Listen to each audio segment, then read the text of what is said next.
from selling food to, guess what, home decor. Home decor. Our next guest is the founder of WeLivv, an interior design company focused on connecting designers, product creators, and consumers. I want to welcome to the show, I'm going to botch this, it's a Greek name, I believe, Andrew Christodoulides. Is that correct? All right, I'm going to go Andrew for short. Nice to meet you both. Nice to meet you. We gotta toss the chips and salsa. Give us a Put second, it down Andrew. here. How's it going? Good, how are you guys? Good. How'd you get this idea to do this? So I was in the space prior to this startup. I was doing e-commerce and home goods in the traditional sense. We were initially focused on higher end decorative lighting, eventually evolved into all aspects of home goods. And what we realize is that not all products should be treated equally online in terms of the way they're presented and sold.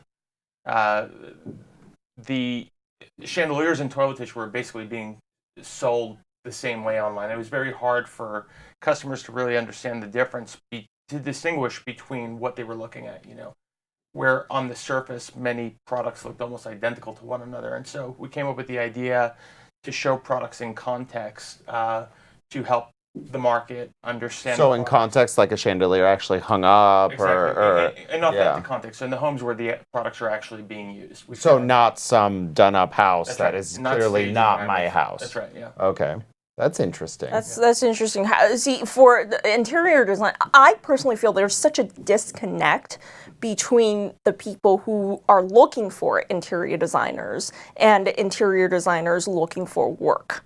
There are platforms, I can name a few, but I don't think they're okay. They're okay, but I just don't feel there are too many choices and the portfolios are sort of limited. How do interior designers submit work on your site? So unlike some of the platforms that you're probably thinking about, we're not open. So we're really curating interior design professionals and their work that we want to feature. We're trying to create a context the market can actually rely on. And so rather than showing anything and everything that somebody's willing to share through our platform, by creating a context the market can rely on, through that approach, we've developed a model that enables us to accurately identify and tag the products within the photos that we're showing. And that's what enables the contextualized experience we're ultimately building. So a lot of the platforms that you're referring to are great for general ideas and inspiration, but they offer a very fragmented experience in terms of enabling users to take action on whatever it is that they see. Yeah, sometimes I use them as how I use Pinterest. That's right. I'm like, oh, this is a nice picture. I'm gonna pin this or save this picture. Right. Yeah, they're one of the platforms that we're commonly referring Yeah. to. Of course, they offer a wealth of amazing images. You can get great ideas and inspiration through those images, but for the most part, they're not actionable. The contents of those images are often not tagged or inaccurately tagged, and so they lead to dead ends, as do some of the more niche platforms.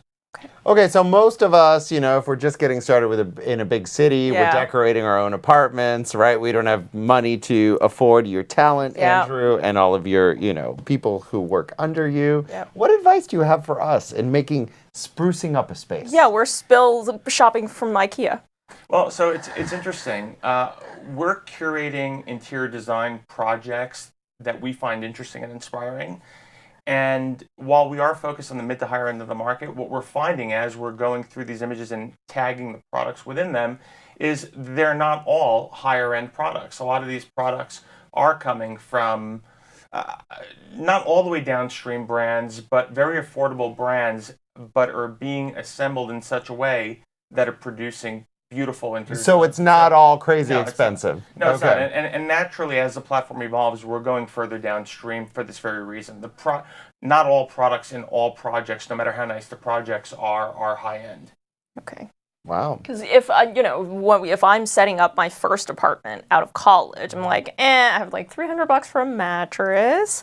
Ooh, that's low, Julia. I'm gonna buy a table on Craigslist for $50 or something. I'm just trying to get by. Yeah.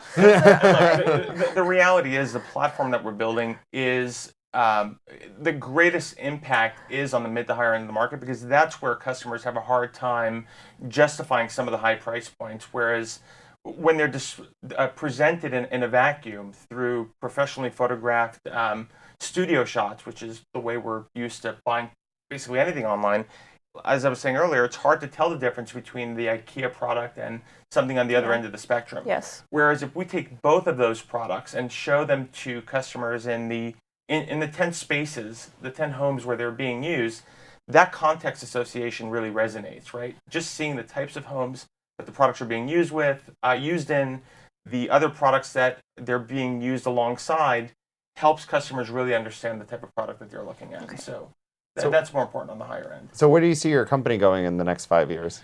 Yeah, so as I was saying, we're uniquely positioned. We're amassing millions of interior design photos. We're uniquely positioned to identify and tag the products within these photos, and we think that's the basis for groundbreaking online search and shopping experience. And so we're building a contextualized experience that enables users to search products from within photos of people's homes. And it's not just about being able to buy anything that you see, which we've all seen through, you mentioned Pinterest before, on Instagram. Some of the other platforms out there have tagged products. It's about being able to search and refine. So based on seeing what you like and don't like, you can make adjustments as you go, the same way you would if you were shopping in a showroom with a salesperson. I like this, I don't like that, bigger, smaller, more modern, less whatever. And that enables users to more efficiently find products that they're looking for, and then ultimately, when they find those products, see them in all of the homes where they're already being used, which creates a much richer presentation, enabling them to understand the products and sometimes justify the higher price points. And so we think we're positioned to be a dominant player in the home goods category. Okay. Cool. And then I have to ask you, this is tangentially related to what you do. I hear this from a lot of the interior designers and designers in general, which is I don't want to misrepresent my portfolio. Okay. I've done, let's say 4 things in my portfolio, and I put all those 4 things that I've done online to show my future buyers, right? But just because I've only done these 4 things, it doesn't mean I can't do other things. Like, I did these 4 things according to whatever the, homeowners want. Mm-hmm. But I'm also flexible. I can do the other style. I can do colonial. I can do modern. I can do I can do all. And then how do I, as an interior designer, how do I convince my potential future buyers, homeowners, to take me on as a designer? Well, that's between them and their potential customers. It's our job to connect our audience with designers who have done work that fits their preferences or needs. And we're doing that through, obviously, through recognizing them for the amazing work that they've already done that we can show through professional photography. And unlike some of the other platforms, attributing that work to them, not showing amazing interior design work and then benefiting the advertiser who's willing to show offer their services alongside that work. Okay. Well, thanks for taking the time to join us. Yeah, thank you for coming. Yeah.